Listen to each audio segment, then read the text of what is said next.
दिल्ली के वज़ीर-ए-आला अरविंद केजरीवाल ने press conference कर मरकजी हुकूमत पर बड़ा इल्जाम लगाया। उन्होंने कहा कि सत्येंद्र जैन को मरकजी जांच एजेंसियों के जरिए हुकूमत गिरफ्तार करना चाहती है, उनके खिलाफ कार्रवाई करना चाहती है।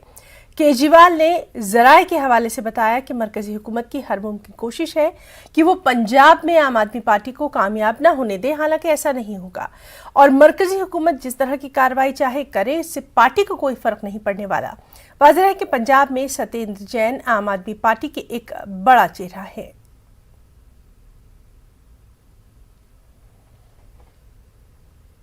चुनाव आ रहे हैं, 5 राज्यों के चुनाव हैं, तो जाहिर तौर पे सभी केंद्र सरकार की जांच एजेंसीज भी बहुत एक्टिव हो रही हैं।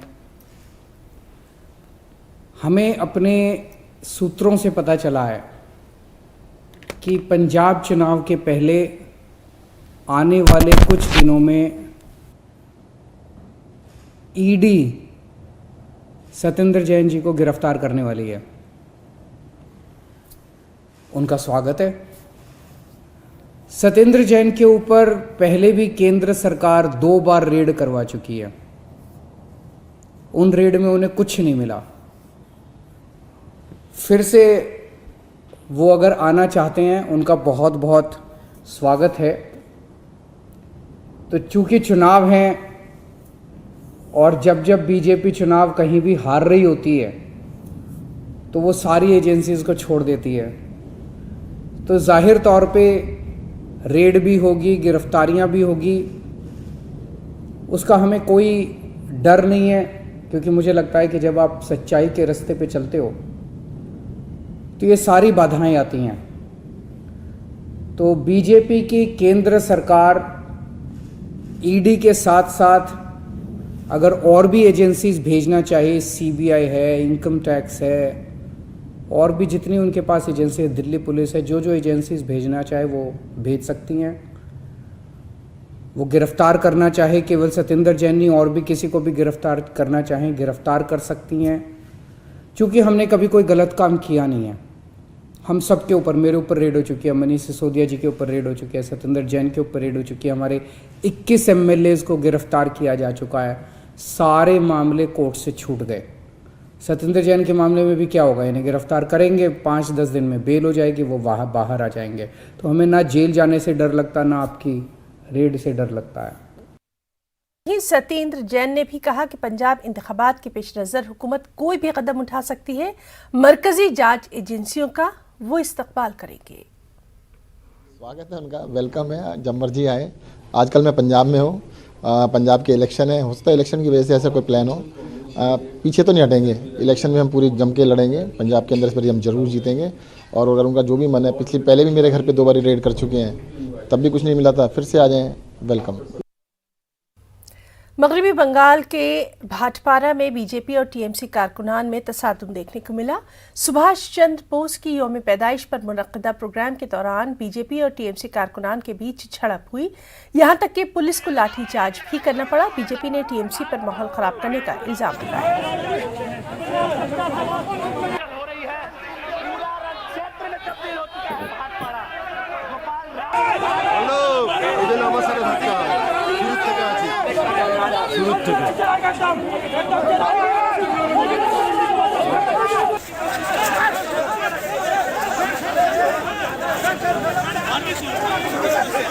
आज सुबह 10:30 बजे करीब में विधायक पवन सिंह नेताजी सुभाष चंद्र बोस के आकृति पर माला देने के लिए गए थे। वहां तृणमूल के गुंडों ने उन पर हमला किया। नूरे जमाल साहेब और मुख्तार अंसारी के नेतृत्व में अरुण साव, तरुण साव और एक क्या नाम है, गोपाल राउत है, और उसके साथ कुछ चेंगो पेंगो था, और उस पर हमला किया, ईंट पत्थर के बृष्टि की गोली चलाई। तो उसके बाद मैं भी पहुंचा था वहाँ, मुझे भी माला देना था।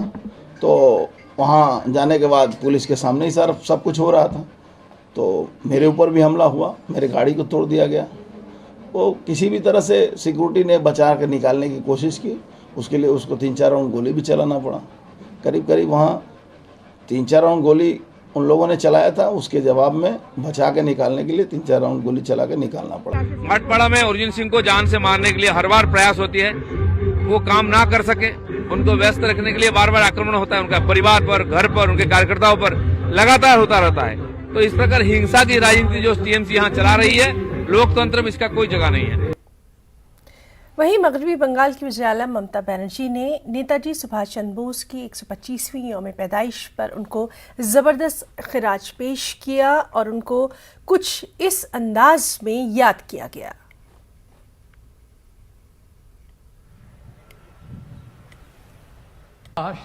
सुभाष जी वो जान हिंद आ गए, वो नाज जिस पे हिंद को वो शान हिंद आ गए। सुभाष जी वो जान हिंद आ गए, वो नाज जिस पे हिंद को वो शान हिंद आ गए। सुभाष जान हिंद है, सुभाष शान हिंद है, सुभाष आन हिंद है, सुभाष मान हिंद है। सुभाष जी वो जान हिंद आ गए, वो नाज जिस पे हिंद को वो शान हिंद आ गए। सुभाष जी कली कली कली कली वो अंदली व चहचही, गली गली गली गली वो आम खलक गा रही। सुभाष जी वो जान हिंद आ गए, है नाज जिस पे हिंद को वो शान हिंद आ गए। सुभाष जी वो जान हिंद आ गए, है नाज जिस पे हिंद को वो शान हिंद आ गए। एशिया के आफताब एशिया पे आ गया। सुभाष जी वो जान हिंद आ गए, है नाज जिस पे हिंद को वो शान हिंद आ गए। लो दहली पुकार के कौमी निशान संभाल के, लाल किले पे गाड़ के लहराए जा, कदम कदम बढ़ाए जा, खुशी के गीत गाए जा। ये जिंदगी है कौम की, तू कौम पे लुटाए जा। तू शेर हिंद आगे बढ़, मरने से फिर भी तू न डर। तू शेर हिंद आगे बढ़, मरने से फिर भी तू न डर। उड़ा के दुश्मनों का सर, जो शे वतन बढ़ाए जा, कदम कदम बढ़ाए जा, खुशी के गीत गाए जा। ये जिंदगी है कौम की, तू कौम पे लुटाए जा, कदम कदम बढ़ाए जा। तेरी हिम्मत बढ़ते रहे, खुदा तेरी सुनता रहे। तेरी हिम्मत बढ़ते रहे, खुदा तेरी सुनता रहे। जो सामने तेरे अड़े, तो खाक में मिलाए जा, कदम कदम बढ़ाए जा, खुशी के गीत गाए जा। ये जिंदगी है कौम की, तू कौम पे लुटाए जा।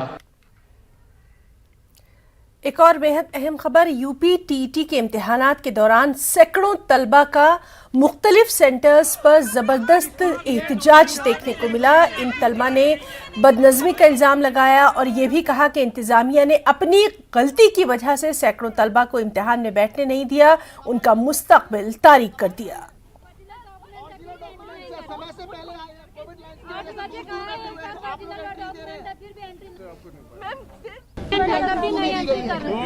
सवाल सिर्फ एक नहीं है सर, सवाल कई है। ओरिजिनल डॉक्यूमेंट सर, समय से पहले आए हैं, कोविड लाइन की वजह से फिर भी एंट्री नहीं। आपके विद्यालय में 3 गेट है, 3 गेट से एंट्री कराते बच्चों को जल्दी एंट्री मिल सकती थी। डॉक्यूमेंट्स ओरिजिनल लेके बाकी किसी से एंट्री नहीं होगी तो हम क्या माने इस बात के लिए? आपका क्या इशू था, क्योंकि किस वजह से आपको नहीं पाया? मैम सिर्फ गजेट ऑफिसर के चक्कर में सभी लोगों का मेरा कॉलेज इलाहाबाद में मैं कैसे जाऊंगा? मेरे पास सेकंड सेमेस्टर का था, मैंने 4th सेमेस्टर का करा लिया उसको दिखाकर। ये लोगों इनका इशू है कि अपने स्कूल के प्रचार से कराइएगा। रजिस्टर्ड ऑफिसर की बात करो। मैं 8 बजे से आके गेट के बाहर बैठी थी और गेट के बाहर सब लोग खड़े थे, एंट्री कर रहे थे। मैं सोची अभी सब लोग, बहुत सारे लोग बाहर खड़े हैं और एंट्री कर रहे हैं, मैं भी अभी जाती हूँ। जब तक मैं गेट के पास गई और तब तक ये लोग गेट बंद कर दिए सर। मैं 9:30 से पहले ही वहाँ पहुँची थी गेट के बाहर। हंगामा कर रहे हैं गेट के बाहर, क्या कर रहे हैं? ये हंगामा करने का कारण हमारा ये कि हम लोग यूपी टेट की परीक्षा देने आए थे यहाँ पर, और हमने पिछले 2 महीने पहले भी एग्जाम देने आए थे, वो हमारी कैंसिल हो गई थी। हम दोबारा देने आए हैं। इन लोगों ने क्या करा कि ये लोग जो हैं, एक तो इन्होंने समय से गेट पहले बंद कर दिया, 9:20 के लगभग इन्होंने गेट बंद कर दिया। और कोरोना के कारण 2 घंटे पहले हम लोग यहाँ पे आ गए थे। हम 7:30 पौने 8 बजे यहाँ पे आ गए थे। उसके बाद हमने लाइन लगाई। जब हम अपनी लाइन के पास पहुंचे तो इन्होंने ये हवाला देने लगे कि आपका जो जो अंक पत्र है वो अटेस्टेड जो है स्कूल से होना चाहिए, जबकि गवर्नमेंट ना सारे स्कूल बंद कर चुके हैं, क्लोज कर चुके हैं। और स्कूल वालों ने कहा कि आप किसी भी जो है अधिकारी, सक्षम अधिकारी से जाकर अपना अटेस्ट करा सकते हो और ओरिजिनल डॉक्यूमेंट लेके जाओ और दिखा दो। ठीक है, अब जब भी कोई अधिकारी अटेस्ट करेगा वो ओरिजिनल देखेगा और इस कारण इन्होंने हमें जो परीक्षा से वंचित कर दिया गया है। यहाँ पे अधिकारी कोई सुनने को राजी नहीं है, ये अपनी तानाशाही दिखा रहे हैं और हमसे कह रहे हैं कि अगर आप ज्यादा दिक्कत करोगे हम आपको जेल में डाल देंगे। ठीक है, एक दूसरी बात, ये लोग हम लोग यहाँ पे सारे डॉक्यूमेंट लेके आए हैं। सपोज हमारे पास आधार कार्ड भी है, पैन कार्ड भी है, ड्राइविंग लाइसेंस भी है और हमारे पास हैंडीकैप सर्टिफिकेट है। सिर्फ इन लोगों का मोटिव ये होता है कि ये लोग जो है किसी गलत व्यक्ति एंट्री ना कर जाए, इसीलिए ये देख रहे हैं। तो आधार कार्ड चेक कर लो, मार्कशीट चेक कर लो, रोल नंबर चेक कर लो, जो ओरिजिनल लेके उसे चेक कर लो। एक चीज नहीं होती है भाई, जब हम वोट डालने के लिए सरकार, मेरा अटेस्टेड था, सर्टिफिकेट अटेस्टेड था, मेरे पास ओरिजिनल आधार कार्ड और पैन कार्ड सब कुछ था। एंट्री नहीं करा इन्होंने, बस ये बोल रहे हैं कि जाओ प्राचार्य से साइन करा के लाओ। और प्राचार्य मेरा इलाहाबाद में कॉलेज है, मैं कैसे जाऊं साइन करा के लाओ, आप बताओ। मेरे पास और अगर इन्हें चेक करना, ये चेक कर सकते, कोई डॉक्यूमेंट गलत तो कोई गजेटेड ऑफिसर ऐसे ही थोड़ी ना साइन कर देगा। हाँ, उन लोगों ने कहा है कि हमारे हाथ में नहीं है, हम नहीं एंट्री करा सकते, हमें यही ऑर्डर है। नहीं, एंट्री नहीं हुई क्योंकि सर्टिफिकेट पे मेरा अटेस्ट नहीं था और ओरिजिनल मैं लाई नहीं थी। अब 50 होंगे, हर सेंटर पे होंगे सर, मेरे जैसे बहुत होंगे। समस्याएं तो हैं, लेकिन अब गलती तो हुई है कहीं ना कहीं, लेकिन इनके पास कुछ विकल्प रखना चाहिए था ना। इसके पहले जो एग्ज़ाम कैंसिल हुआ था उसमें मेरा जो है ओरिजिनल मैं लेकर गई थी और मेरा खो गया था। 4 दिन बाद बहुत मुश्किल से मिला, इसलिए मैं लाई नहीं। और गलती ये हुआ कि मैंने अटेस्ट करवाया नहीं था। और यहाँ पर ये लोग जो है, अब बताइए, आज संडे है, सारे ऑफिस बंद हैं, मैं कहाँ अटेस्ट करा कर लाऊँ। सीट है फर्स्ट और सेकंड सेमेस्टर का डीएलएड का है, लेकिन उस पर अटेम्प्ट नहीं है। ओरिजिनल मार्कशीट मेरा स्कूल में है, इसलिए ये लोग पेपर हमको अंदर गए थे, मतलब अपने रूम तक गए थे, लेकिन वहाँ से हम निकाले गए हैं सर। यहाँ वाले बोले चलो अच्छा हाई स्कूल का है, हो जाएगा। वो एक ओरिजिनल है, कई 2-3 लोग बोले। उसके बाद वहाँ हम गए, वहाँ से मैम निकाल दी, फिर आए, ते लोग बोले बाहर चलो, नहीं हो पाएगा। सर मेरे पास कुछ तो प्रूफ है ना सर।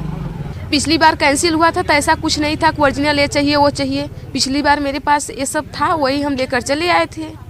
हमें ऐसा कुछ पता नहीं था कि ओरिजिनल चाहिए। मेरे पास अटेम्प्ट नहीं, फर्स्ट सेमेस्टर सेकंड सेमेस्टर का है मेरे पास। वक्त है एक ब्रेक का। मुल्क में कोरोना के मामलों में लगातार इजाफा देखा जा रहा है। गुज़िश्ता 24 घंटों के दौरान 3,33,000 से ज़ायद नए मामले सामने आए हैं, जबकि इसी दौरान 2,59,000 अफराद सेहतियाब हुए। 16% इजाफे के साथ कोरोना की रफ्तार तेज़ होती दिखाई दे रही है। वहीं वैक्सीनेशन का अमल भी जारी है। चंद दिनों के अंदर कोरोना अपनी पूरी रफ्तार के साथ फैल रहा है। Lockdown, weekend curfew, night curfew का खातिर ख्वाह असर दिखाई नहीं दे रहा।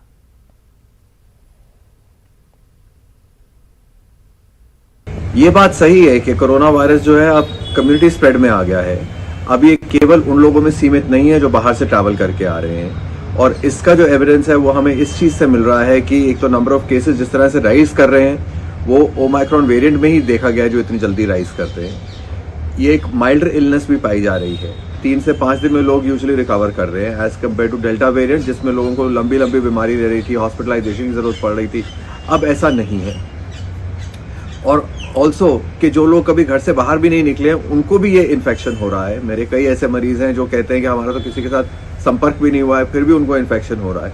तो इसका मतलब यही है कि ये ज़्यादा कम्युनिटी में आ चुका है। अब ये सिर्फ इंटरनेशनल ट्रैवलर्स को ही सीमित नहीं है, और हो सकता है ये ऐसी एक स्टेज बन जाए जब वो एंडेमिक ही हो जाए बिल्कुल, जिसमें हम इसको एक साधारण कोल्ड के जैसे ट्रीट करने लगे, और प्रॉब्ली आते हुए समय में ये बिल्कुल ही नॉन सीरियस वेरिएंट बन जाए। सीधे लिए चलते हैं गाजियाबाद, जहां इस वक्त वज़ीर आला योगी आदित्यनाथ खिताब कर रहे हैं।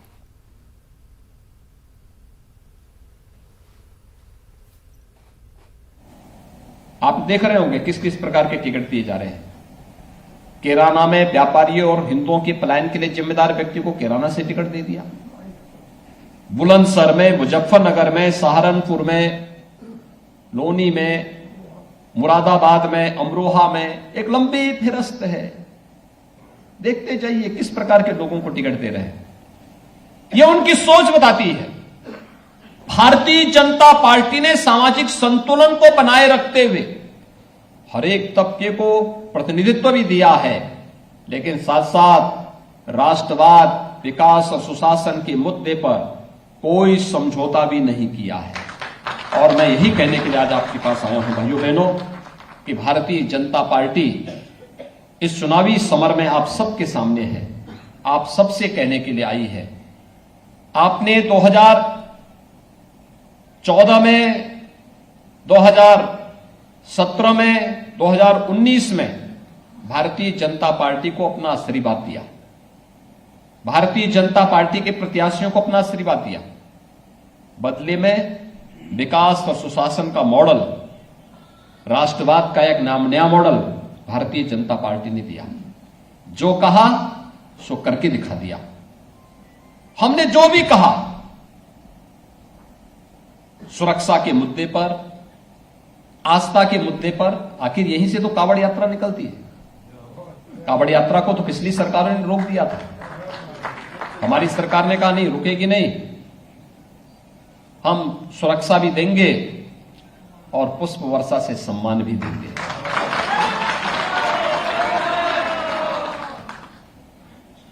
हमने तो नहीं रोका।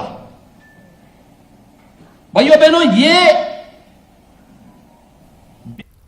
पुंछ के बर्फीले इलाकों में फौज को जदीद आशियाने FRP फराहम किए गए हैं। जवानों का कहना है कि जदीद तकनीक से तैयार शुदा FRP बर्फीली ठंड में काफी आराम पहुंचाते हैं। वाज़ेह है कि जम्मू कश्मीर की बेशतर सरहदें बुलंद पहाड़ों पर हैं, जहां भारी बर्फबारी के साथ साथ दर्जा हरारत मनफी ही रहता है और ऐसे मुश्किल और दुश्वार हालात पे सरहद पर तैनात फौजी जवानों को जदीद आलात, हथियार और आशियाने काफी मददगार साबित होते हैं। जवानों का कहना है कि शदीद सर्दी में भी FRP आशियाने बहुत जल्द गर्म हो जाते हैं और उन्हें सरहद की हिफाजत के साथ साथ दुश्मन पर नजर रखने में आसानी होती है। देखिए, FRP जो यहाँ बनी है इस इलाके में, इसका बहुत ही अच्छा इस्तेमाल किया गया है। जैसे हम अभी, हमारा पोस्ट काफी बॉर्डर से लगा हुआ है, तो काफी ऊंचाई और हाइट में यह पोस्ट है, तो यहाँ लगातार 5 से 6 फीट बर्फ पड़ती रहती है। तो इस FRP का शेप भी इस प्रकार बना है, V शेप बना हुआ है, इसके ऊपर बर्फ टिकती नहीं है।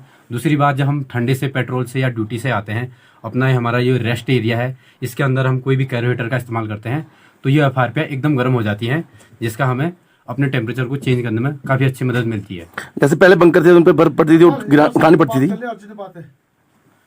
जी, पहले के टाइम पे जो बंकर्स होते थे तो उनके ऊपर बर्फ टिकने के भी काफी चांसेस रहते थे, तो ठंडा काफी रहता था। ये इन FRP में अभी शेप ही इनका इस प्रकार बना है कि बर्फ टिकती नहीं है और गर्म करने में कम समय लगता है। ये FRP का ये इस्तेमाल किया। दिल्ली के मौसम की बात करेंगे, जहां जनवरी में बारिश ने पिछले 32 बरसों का रिकॉर्ड तोड़ दिया। दूसरी जानिब पहाड़ों पर हुई बर्फबारी की वजह से मैदानी इलाकों में सर्दी की ठिठुरन बढ़ गई है। कल शाम से ही दिल्ली में लगातार रुक रुक कर बारिश हो रही है, जिसने ठंड को मजीद बढ़ा दिया है और आम लोगों और खासकर रोजमर्रा के काम के लिए निकलने वाले लोगों को सबसे ज्यादा परेशानी है। महकमा मौसमियात ने भी अगले 2 दिनों में NCR समेत पूरे शुमाली हिंद में बारिश की पेशगोई कर दी है। गुलमर्ग के एक होटल में मुंबई से ताल्लुक़ रखने वाले 64 साला एक सैयाह की हरकत क़ल्ब बंद होने से मौत हो गई। सैयाह की शिनाख्त तेज अंबालाल शाह के तौर पर की गई, जो कि अपने अहल खाना के साथ गुलमर्ग की सैर तफरी करने के लिए आए हुए थे। सैयाह की हरकत क़ल्ब बंद होने से हुई मौत के बाद उन्हें सब डिस्ट्रिक्ट अस्पताल टनमर्ग लाया गया, जहां उनकी तिब्बी लवाजमात की गई। इसके बाद लाश को उनके लवाहिकीन के सुपुर्द कर दिया गया। ये जो मुंबई से टूरिस्ट आए थे, ये अपनी फैमिलीज के साथ आए थे। ये एक बहुत बड़ा ग्रुप है, इनमें से एक की तबीयत नासाज हुई थी, उनको गुलमर्ग पेश में लिया गया था। वहाँ इनको पहला ट्रीटमेंट दिया गया था। ECG करके ये पता चला था कि इसका हार्ट अटैक हुआ था, मैसिव हार्ट अटैक। 60 साल के थे। इनकी प्रीवियस हिस्ट्री भी थी कि इनका पहले भी स्टेंटिंग हो चुका था, जिसको आम लैंग्वेज में स्टेंटिंग कहते हैं। तो दूसरा इसको आया है वहीं गुलमर्ग में, शायद सर्दी की वजह। महकमे रेलवे की जानिब से आज बडगाम के नादिगाम इलाके में नया रेलवे हॉल्ट स्टेशन का इफ्तिताह किया गया। स्टेशन का इफ्तिताह चीफ एरिया मैनेजर रेलवे और डीडीसी चेयरमैन बडगाम ने किया। रेलवे स्टेशन के शुरू होने से मकामी लोगों में काफ़ी खुशी देखी गई। इनका कहना यही था कि ये इनकी काफ़ी अरसे से मांग थी और इन्हें घूम घूम कर अपनी मंजिल की जानिब जाना पड़ता है, जिसकी वजह से काफ़ी किराया और इनका वक्त इसमें लगता था। अब इनका किराया और इनका वक्त दोनों बचेगा। सालों साल पुरानी की डिमांड थी, हमारे गांव की नहीं बल्कि तकरीबन 35 मतलब गांव इससे मुंसलिक थे। इससे हमको ये फ़ायदा मिलेगा कि एक तो वक्त भी बचेगा, किराया भी बचेगा और ये जो मतलब हमारे यहाँ पे रोज़मर्रा ज़िंदगी में जो एसेंशियल कमोडिटीज़ को हासिल करने में जो ट्रांसपोर्ट का अमल दखल होता है, तो मुझे लगता है कि हमारे लिए एक खुशी और मसरत कमाएगा। Our land is full of orchards, our land is full of literacy, our land is full of our land is full of inputs, greens and whatsoever. Basically tomorrow it will be continually and it will give more and more benefit to the public of JNK. हमने जो ख्वाब देखा था कि हम railway station देखना चाहते हैं और ये ट्रेन यहाँ पर रुकनी चाहिए, तो इंशाअल्लाह रहमान आज हमारा ख्वाब जो है वो पूरा हो गया। हम इसके लिए गवर्नमेंट का बहुत ही शुक्रगुजार। मजीद चाहते हैं कि ये जो रेल गवर्नमेंट ने ऐलान किया है कि ये यहाँ पर एक बार रुके या 2 बार रुकेगी, सुबह और शाम को। हम चाहते हैं कि दिन में भी 1-2 बार रुकनी चाहिए। मसला अपने गाँव और अपने हाथों से हल किया, ये मेरा नारा है एज ए चेयरमैन कि हमें अल्लाह करे कि अपने हाथों से अपने बडगाम को आबाद करने की तौफीक अता करे। ग्लोबल वेटलैंड आउटलुक 2000 के मुताबिक कुदरती जंगलात के मुकाबले में वेटलैंड्स का नुकसान 3 गुना ज़्यादा है। ताहम बश्तेहल्ली वेटलैंड ने कुछ अलग ही मिसाल कायम की और ये 3 साल की मुसलसल और ठोस कोशिशों का नतीजा है। बश्तेहल्ली वेटलैंड को WWF इंडिया ने 3 साल की मेहनत में दोबारा जिंदा कर दिया। देखिए मिशन पानी की ये रिपोर्ट। स्वच्छता और पानी, पानी, पानी, हमको बचानी है ये जिंदगानी। The district where we are here now, Bangalore Rural District, it is under a severe water crisis and the groundwater level is gone down from the surface approximately 1500 feet. And the surface water bodies which are there, available sources of water like wetlands, ponds, temple tanks, they are all in a very degraded state. So there are the local community or the local villages around this wetland, many industries here in the Basheteli Apparel Park, the Gram Panchayat and the schools and the colleges. So it's like a full of different type of stakeholders. So we started talking to each of them to understand why this has come to this stage. We also studied the drainage pattern, connectivity from where water is coming into the wetland. That was something which was a revelation for us, that this is not an independent wetland, but it is a cascade of 4 to 5 wetlands, and from the upstream wetlands it is connected. And because the connectivity is lost or degraded, the water is not coming into this wetland, and also the catchment is degraded. We made wetland mitras, who are the friends of the wetland from the local community, and we did capacity building for them. We trained them on wetland health assessment. Many villagers came forward and told us that, our defunct borewells started getting recharged, maybe because of this water which is there in this wetland. This was something which we dreamt of and believed in, and now it has strengthened our belief that this is possible. स्वच्छता और पानी, पानी, पानी, हमको बचानी है ये जिंदगानी। कोरोना वबा के दौरान बाहमी इमदाद और इन्हिसार का जज्बा मुस्तहकम हुआ है। मुल्क इस वबा से मुत्तहिद होकर मुकाबला कर रहा है। टीकाकारी के ऐलान के बाद हम बेहतर ताउन करें, जिससे हम कोरोना को मात देने की जानिब कदम बढ़ा सकें। नेटवर्क 18 इस मुहिम में हर कदम पर आपके साथ रहेगा। जब तक सभी महफूज रहें, तब तक कोई महफूज नहीं होगा। इसी सोच की बुनियाद पर हमारी मुहिम संजीवनी का मकसद ये यकीनी बनाना है कि वैक्सीन पाना सभी हिंदुस्तानियों का हक है।